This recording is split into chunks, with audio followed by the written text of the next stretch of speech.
우리 하나님의 말씀을 함께 보겠습니다. 하나님의 말씀은 마태복음 16장 13절부터 우리 16절까지 말씀. 마태복음 16장 13절부터 16절까지 말씀. 이 말씀을 우리 다 같이 봉독하겠습니다. 13절부터 16절까지입니다. 시작. 예수께서 빌립보 가이사랴 지방에 이르러 제자들에게 물어 이르시되 사람들이 인자를 누구라 하느냐?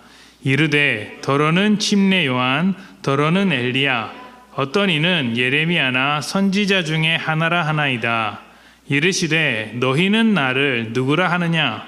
시몬 베드로가 대답하여 이르되 주는 그리스도시요 살아계신 하나님의 아들이시니이다.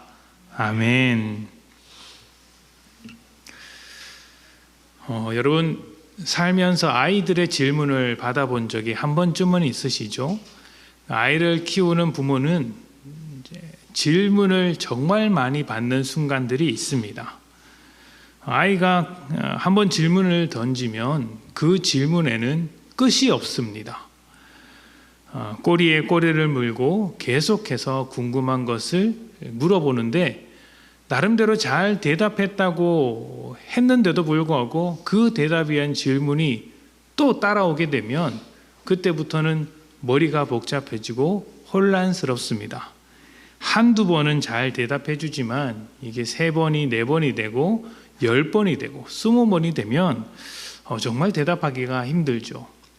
어떤 부분은 계속해서 매일같이 같은 말을 반복하는 것 같아서 내가 이렇게 대답하는 게 무슨 의미가 있나 싶어서 짜증내는 부모도 있고, 또 어떤 부모는 대답을 요구하는 아이가 마치 자신을 질문으로 괴롭히는 것 같아서, 아이가 질문으로 자기를 괴롭히는 것 같아서 아예 질문을 차단해버리는 경우도 있다고 합니다.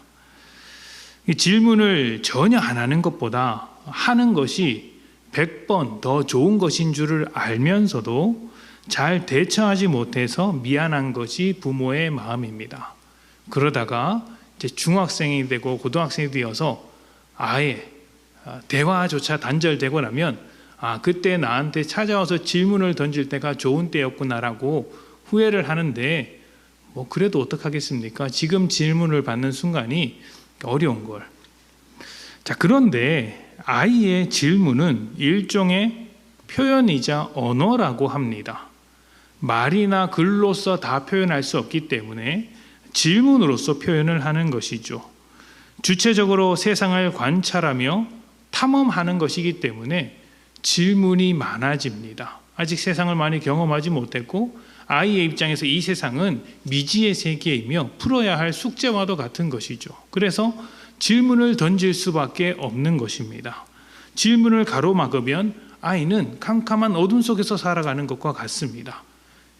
지도 없이 미지의 세계를 탐험하는 것과 같은 것이죠. 또 질문한다는 것은 생각이 자라고 있다는 증거이기도 합니다. 질문으로 자신 안에 있는 그 내면의 논리를 만들어가는 것이죠. 자기만의 삶의 규칙이나 기준이나 중심을 그 여러 가지 질문을 통해 만들어가는 것입니다. 저희 집 아이도 말을 많이 하는 것으로 유명하죠. 질문도 만만치 않게 던집니다. 그런데 가끔씩 이제 자기의 삶이 불안하거나 걱정이 되거나 특히 죽음에 대한 생각이 들면 항상 물어보는 게 있어요. 정말 하나님은 살아계신가? 정말 천국은 있는가? 정말 지옥은 있는가? 이걸 몇 번이나 물어봤는지 모릅니다. 그런데 그렇게 질문을 던지다 보니 어느 순간에는 질문을 던지지 않는 겁니다. 왜 그러냐? 이렇게 가만히 봤더니 이제 그 질문에 대한 해답을 나름대로 찾았다라고 이야기를 하는 것이죠. 감사하기도 하지만 한편으로는 제가 그 질문에 대한 나름대로 찾은 답을 들어봤거든요. 답이 아닌데 라는 생각이 들었습니다. 그럼에도 자기 스스로 그런 답을 찾아가는 과정인 것입니다. 그래서 무엇보다 그렇게 규칙을 만들고 질문을 통해서 삶의 지도를 만들어 가고 있는데, 무엇보다 그 아이가 질문을 던진다는 것은 답을 찾기 위한 것도 있겠지만 사실은 그것보다는 더 중요한 것을 이제 내포하고 있는데, 그것이 질문을 던지는 상대방에 대해서 굉장히 신뢰하고 있다는 것입니다. 내가 이렇게 질문을 던졌을 때 그 사람은 내 질문을 들어줄 것이다라는 신뢰를 가지고 있는 것이죠. 옆집 사람이나 모르는 사람에 가서 묻지 않지 않습니까? 신뢰할 만한 사람. 그러니까 아이가 나에게 질문을 던진다는 것은 그만큼 나를 신뢰하고 있구나 하는 것입니다. 그래서 우리는 질문을 받았을 때 정답을 내놓으려는 스트레스를 받아야 하는 게 아니라 어떻게 반응해야 하는가를 이제 고민해야 합니다. 차단하는 게 아니라 좋게 잘 반응해 주는 것이죠. 아이는 질문을 통해서 자기의 정체성을 세워가고 자율성을 키워낸다고 합니다. 건강한 정체성을 가지려면 어떻게 해야 됩니까? 말씀드렸던 것처럼 좋은 답을 얻는 것보다 좋은 답을 찾아갈 수 있도록 좋은 반응을 해 주어야 한다는 것이죠. 어떻게 반응해야 할까요? 아이가 질문을 던지면 답을 줄 수도 있겠지만, 아니면 또 다른 질문을 연결지어서 아이의 생각을 확장하도록 돕는 것입니다. 스스로 고민하고 스스로 생각할 수 있도록 질문에 질문으로 대답을 하는 것이죠. 이렇게 질문은 생각을 열고 새로운 세상을 열어 제끼는 열쇠와도 같습니다. 좋은 질문으로 답을 찾아내면 그전에는 경험하지 못했던 새로운 삶이 시작되는 것이죠. 그래서인지 예수님도 참 많은 질문을 던지셨습니다. 때로는 제자들에게 질문을 던지셨고 바리새인이나 서기관들에게도 질문을 던지셨습니다. 따라다니는 대중들에게 질문을 던지기도 했었고, 예수님을 적대시했던 로마 사람들에게도 질문을 던졌습니다. 그 질문을 통해 예수님께서 드러내고자 하셨던 것은 그들이 갇혀있는 사고, 또 모순된 기준들, 무엇보다 죄라는 그 존재의 본질에 대해서 끄집어내고자 하셨던 것이죠. 그리고 그 질문 끝에 예수님은 항상 새로운 길을 보여주셨습니다. 오늘부터 우리는 예수님의 질문에 대한 이야기를 좀 나누어 보도록 하겠습니다.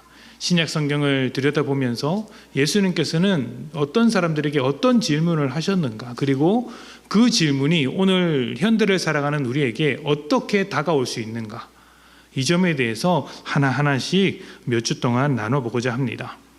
예수님의 질문이 여러분의 닫힌 사고를 깨트리고 새로운 삶을 여는 열쇠가 되기를 소망합니다. 자, 오늘 말씀에서 예수님께서는 제자들에게 이렇게 질문하셨습니다. 너희는 나를 누구라 하느냐? 너희는 나를 누구라 하느냐? 이것은 단순히 신분을 확인하기 위한 질문이 아니라 예수님과 제자들의 정체성을 확인하는 질문이었습니다. 자신의 정체성을 확인하는 것이 얼마나 중요한지를 보여주는 영화가 하나 있습니다. 2016년에 개봉한 영화인데요. 라이언이라는 영화입니다. 혹시 보신 분이 계십니까? 한 아이가 이렇게 부모로부터 떨어져서 다른 가족으로 입양이 되었다가 다시 돌아오는 이야기인데요.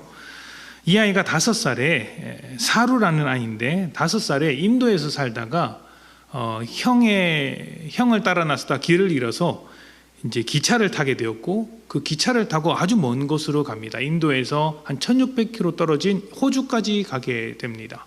우여곡절 끝에 호주까지 가게 되어서 그곳에서 입양을 당하게 되는데, 그 가족이 참 좋은 가족이었습니다. 그 어머니도 특히 더 훌륭한 이제 분이셨고, 나름대로 호주의 문화 속에서 잘 적응해서 살고 있었습니다. 그러나 그럼에도 불구하고 자신이 누구인지, 자기 뿌리가 무엇인지, 자기 정체성이 어디에 있는지에 대한 혼란을 굉장히 겪습니다.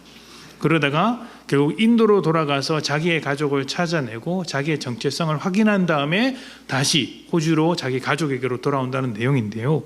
이게 실화입니다. 굉장히 감동적인 실화입니다. 여기서 주인공이 그 가족을 찾아 나가서는 이야기들을 보고 있으면 평생 그의 머릿속에는 한 가지 질문이 가득했겠구나라는 생각을 하게 됩니다. 어떤 질문이냐면, 과연 나는 누구인가?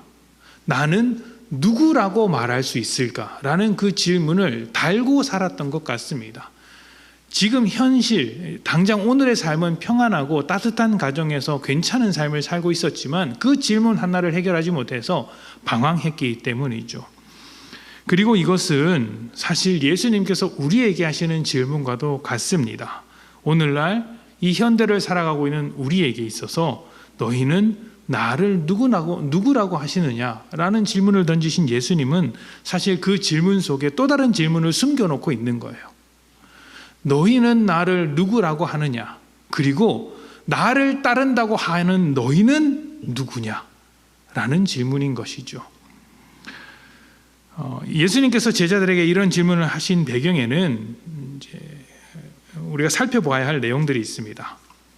마태복음 16장 1절을 보면 바리새인과 사두개인들이 예수님을 시험하면서 하늘로부터 오는 표적을 구하는 이야기들이 있습니다. 사실 바리새인과 사두개인들 그리고 수많은 사람들은 예수님께서 얼마나 많은 증거들을 보여주셨는지 알고 있었습니다. 우리가 보고 있는 것은 16장이지만 바로 앞에 있는 15장만 하더라도 예수님께서 떡과 물고기를 가지고 4,000명을 먹이신 일들을 보여주셨고 그 이전에는 수많은 병자와 기적을 보여주셨으며 또 다른 말씀에서는 죽은 자를 살리는 일도 보여주셨습니다. 그런데도 불구하고 이 사람들은 하늘로부터 오는 표적을 보여달라고 이야기하는 것이죠. 왜 이런 표적을 보여달라고 했던 것일까요? 그 어떤 증거를 가지고 와도 거절할 준비가 되어 있었기 때문에 그 거절을 하기 위해서 예수님을 시험하려는 마음으로 이렇게 증거를 요구하고 있는 것입니다. 그리고 그 거절하는 과정을 통해 예수는 거짓 선지자다, 예수는 믿어서는 안 된다라는 이야기를 하고 싶었던 것이겠죠.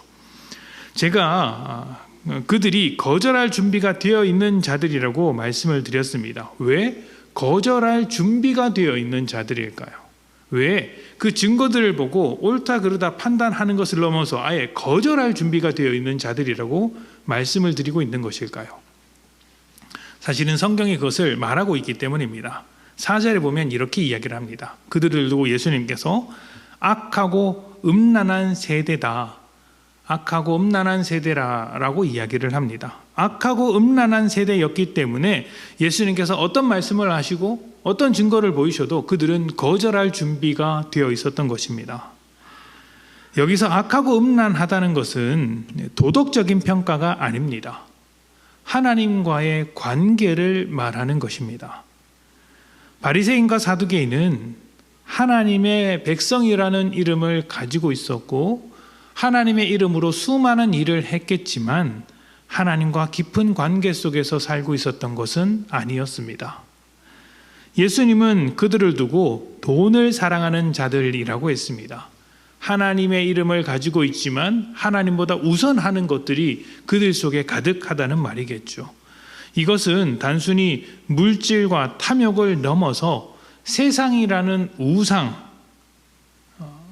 세상에 가득한 여러 우상을 섬기고 있는 것, 다시 말하면 하나님이 그 속에 중심에 자리 잡고 있지 않다는 것을 말하고 있는 것이었습니다.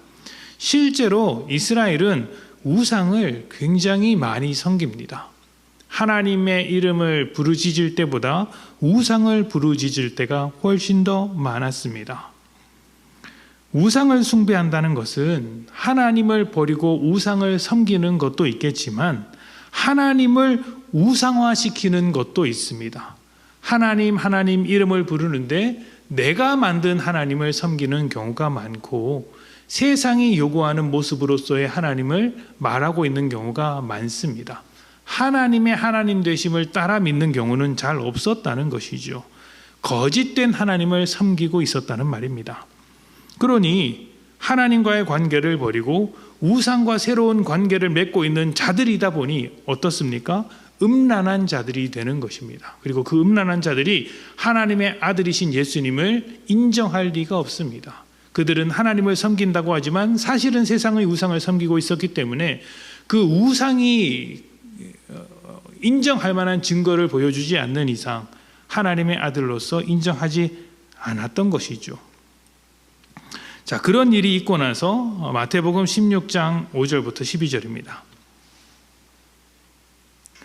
제자들이 건너편으로 갈새 떡 가져가기를 잊었더니 예수께서 이르시되 삼가 바리새인과 사두개인들의 누룩을 주의하라 하시니 제자들이 서로 의논하여 이르되 우리가 떡을 가져오지 아니하였도다 하거늘 예수께서 아시고 이르시되 믿음이 작은 자들아 어찌 떡이 없으므로 서로 논의하느냐 너희가 아직도 깨닫지 못하느냐 떡 5개로 5,000명을 먹이고 주운 것이 몇 바구니며 떡 7개로 4,000명을 먹이고 주운 것이 몇 광줄이었는지를 기억하지 못하느냐 어찌 내 말한 것이 떡에 관함이 아닌 줄을 깨닫지 못하느냐 오직 바리새인과 사두개인들의 누룩을 주의하라 하시니 그제서야 제자들이 떡의 누룩이 아니요 바리새인과 사두개인들의 교훈을 삼가라고 말씀하신 줄을 깨달으니라. 아멘. 예수님은 바리새인과 사두개인의 교훈을 조심하라고 말씀하셨습니다. 그런데 제자들은 거기에 관심을 두지 않았습니다. 가져오지 못한 떡에 대한 관심을 두었고 예수님의 말씀에는 관심을 두지 않았던 것이죠. 예수님의 입장에서는 어떻겠습니까? 답답하시죠. 지금 예수님께서 무엇을 말씀하고 계시는지 전혀 분간을 못하고 있는 것입니다. 어쩌면 이것은 당장 먹고 사는 것과 현실의 문제에만 매달리고 있는 우리의 모습과 맞닿아 있을 수 있습니다. 예수님이 중요하기는 하지만 가장 중요하지는 않습니다. 예수님을 사랑하기는 하지만 현실적인 문제를 만나면 그 문제를 해결하는 것이 먼저입니다. 문제를 해결할 수 있다면 예수님을 잠시 미뤄두어도 괜찮죠. 이런 느슨한 마음이 결국 우상을 따라가도록 만드는 것입니다. 우상 숭배를 허락하는 것이죠. 제자들에게 바리새인과 서기관의 누룩을 조심하라고 말씀하신 것도 그들은 음란한 세대였고 그들과 같은 기준을 가지고 있는 한 그 음란한 세대를 쫓아 그들의 교훈에 귀를 기울일 수밖에 없기 때문입니다. 그래서 조심하라 말씀하셨는데 제자들은 여전히 떡에만 관심을 있지 예수님의 말씀을 듣는 것, 예수님의 말씀을 쫓아 살아가는 것에는 별로 관심이 없었던 것이죠. 이런 상황 속에서 예수님께서 질문을 던지십니다. 13절과 14절에 이렇게 말씀하시죠. 사람들이 나를 누구라고 하느냐? 예수님은 제자들에게 자신이 누구인지를 바로 묻지 않으셨고 세상 사람들의 생각을 먼저 물어보셨습니다. 사람들이 예수님을 침례 요한과 엘리야, 예레미야 등과 같은 선지자로 여긴다라고 대답을 했습니다.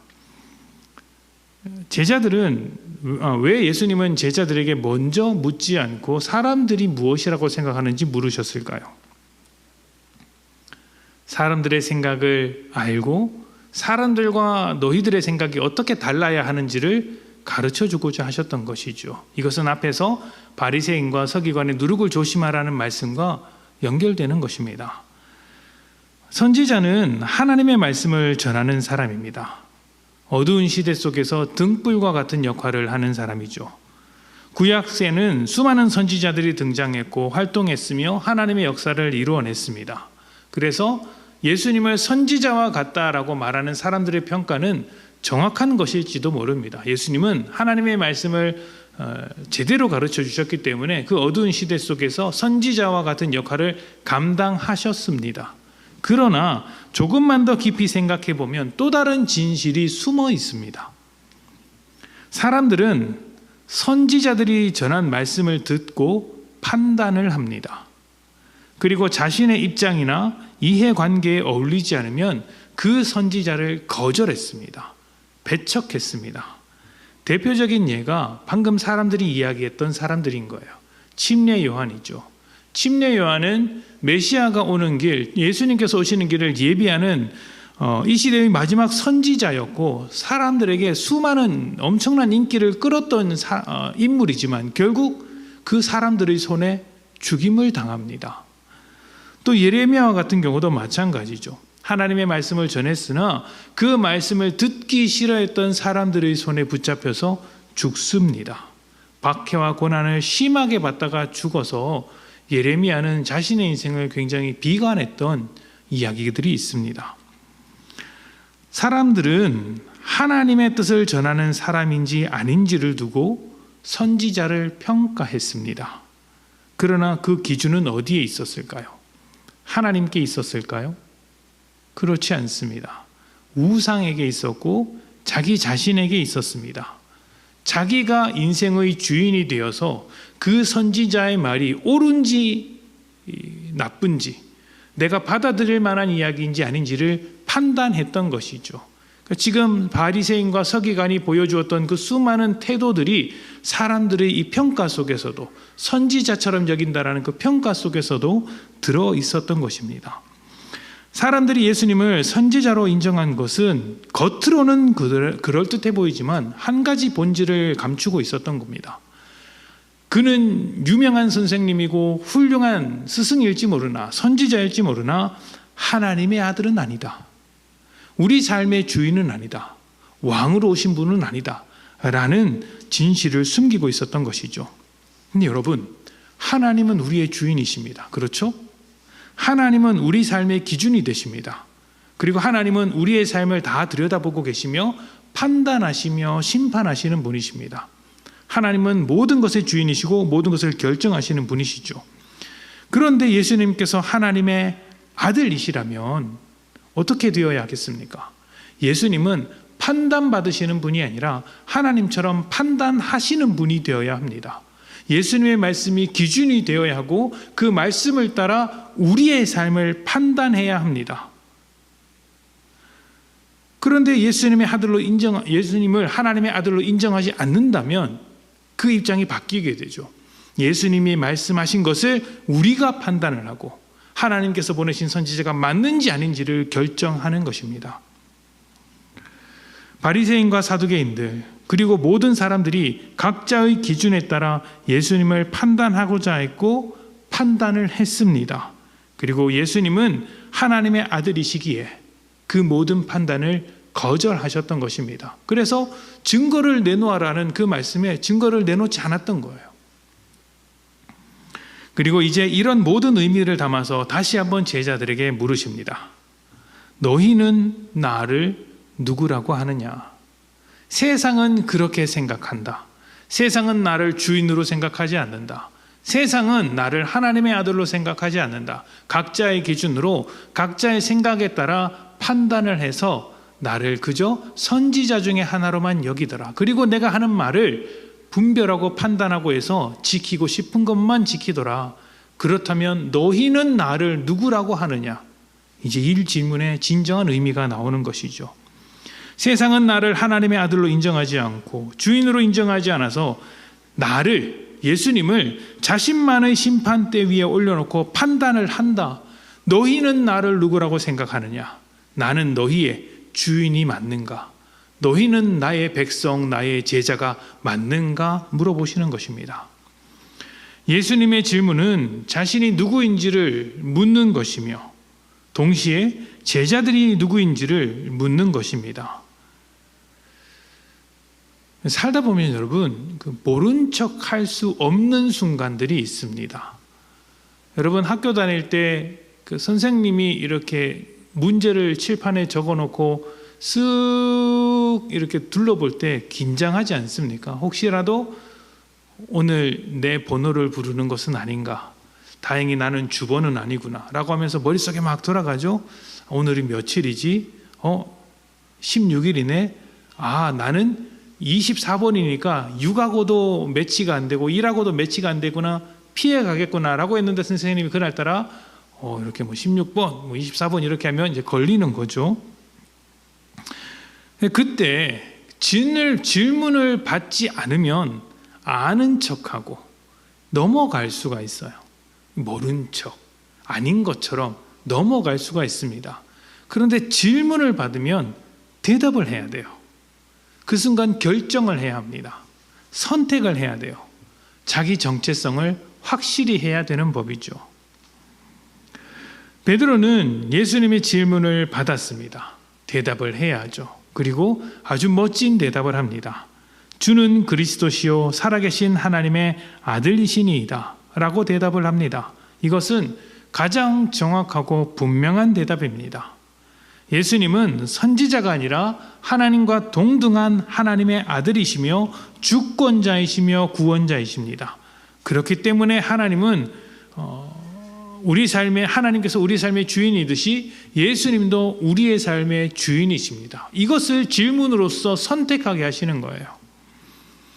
그리고 이 질문을 던지신 예수님은 이어서 이렇게 말씀하십니다. 내가 이 교회 위에, 이 반석 위에 교회를 세우겠다. 18절 말씀이죠. 교회를 세우겠다라고 말씀하십니다. 다시 말하면 교회라는 것은 예수님을 자신의 구원자이자 주인으로서, 삶의 주권자로서 인정하는 사람들이라는 것입니다. 언제 어떤 상황에서도 주인의 뜻을 우선하면서 주님의 기준이 곧 나의 기준이 되는 사람들인 거예요. 이를 위해서 어떻게 합니까?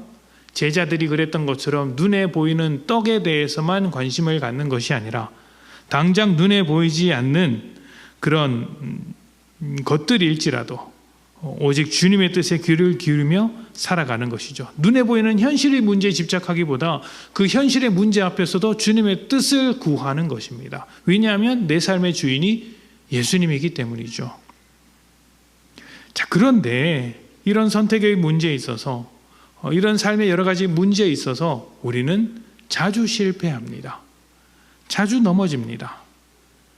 그래서 낭망할 때가 많죠. 예수님의 질문을 받을 때마다, 이런 문제, 선택의 문제를 경험할 때마다 정말 내가 주님을 주님으로서 모시고 살아가는 사람이 맞는가 넘어질 때가 많습니다. 그러나 그때마다 이 고백을 했던 베드로의 모습을 볼 필요가 있습니다. 우리 21절부터 23절 말씀을 한번 봅시다.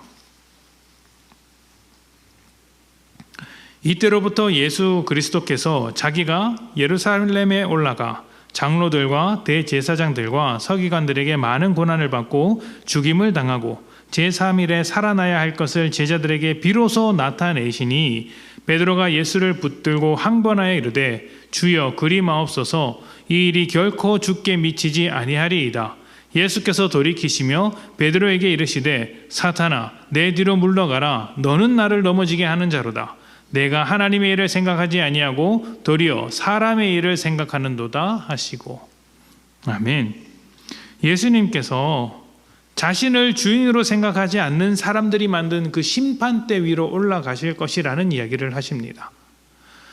사람들이 나를 주인으로 생각하지 않아서 나를 판단한다. 그리고 그 심판대 위에 나를 올려놓고 결국 나를 죽일 것이다. 나를 십자가에 달려 죽게 할 것이다. 그러나 나는 하나님께 대하여 옳은 자이기 때문에, 하나님의 아들이며 세상을 구원할 자이기 때문에 살아날 것이다 라는 것을 가르치십니다. 그런데 이 놀라운 진리에 대해서 베드로가 아주 거칠게 항변하며 반대합니다. 그렇게 하시면 안 됩니다. 안 됩니다 라고 했습니다. 뿐만 아니라 베드로는 이후에 십자가에 달리신 예수님을 보며 도망쳤고 저주하기까지 했습니다. 이런 모든 일을 두고 예수님은 사람의 일, 사탄의 일이라고 하셨습니다. 예수님을 주님으로 고백했으면서도 사탄에게 끌려다니고 있었던 것이 베드로였고, 또 이런 베드로와 같은 모습이 우리의 연약함 속에서도 너무 자주 발견되고 있는 것입니다. 그러나 우리가 기억해야 하는 것은 예수님께서 베드로에게 다시 한번 찾아오셨다는 것이죠. 그리고 사랑이라는 이름으로 그 관계를 회복하셨습니다. 그리고 예수님께서 약속하셨던 대로, 말씀하셨던 대로 교회를 세우는 반석이 되게 하셨고, 평생 그를 복음의 증인으로 살아가게 하면서 하나님 나라의 중심 역할을 맡기셨습니다. 지금의 베드로는 실패했지만 결국 하나님 나라의 중요한 역할을 감당하는 제자가 될 수 있도록 인도하셨던 것이죠. 베드로의 고백을 예수님께서 완성하신 것입니다. 그것이 우리의 주인 되신 예수님의 역할이자 책임이고 능력입니다. 베드로를 도우셨던 예수님께서 우리의 주인으로서 우리를 돕고자 하시는 것입니다. 그리고 돕기 위해서 완성하기 위해서 무엇을 요청하십니까? 질문으로서 우리의 고백을 요청하시는 거예요. 너희는 나를 누구라고 생각하느냐? 치열하게 살아가는 우리는 다양한 상황을 만나면서 현실의 문제들을 겪습니다. 상황과 문제는 선택을 촉구합니다. 선택에 따라 인생의 방향이 결정이 되죠. 선택은 곧 질문과도 같습니다. 선택의 순간마다, 삶의 위기마다, 문제마다, 매 순간순간마다 예수님은 우리에게 질문을 던지시는 거예요. 선택의 순간 앞에서 너는 나를 누구라고 생각하느냐? 내가 너의 주인으로 생각한다면 그 선택의 문제에 있어서 내 뜻을 먼저 물어보아야 하지 않겠니? 라고 질문을 하고 계십니다. 베드로에게 하셨던 이 질문이 오늘 우리 삶 속에서 매일 찾아오는 질문인 것이죠. 이 질문은 삶의 방향과 주인의 자리를 내어달라는 주님의 부르심이기도 합니다. 주는 그리스도시요 하나님의 아들이십니다라는 이 고백, 이 반석 위에 교회로 세워진 우리가 주님의 주인 되심을 인정하지 않는다면 그때 우리는 우상을 숭배하는 자들이 되고 맙니다. 세상을 쫓아가는 자들이 되고 말고 음란한 세대와 같은 역할을 하는 것이죠. 결국 우리의 심판대 위에 예수님을 올려놓고 판단하는 자가 될 것입니다. 여러분은 어떻게 대답하시겠습니까? 우리의 삶의 주인이 예수님인 것을 고백합시다. 그리고 너는 나를 누구라고 하느냐라는 이 질문 앞에서 믿음으로 삶을 결정하는 복된 여러분 되시기를 축복합니다. 함께 기도하겠습니다.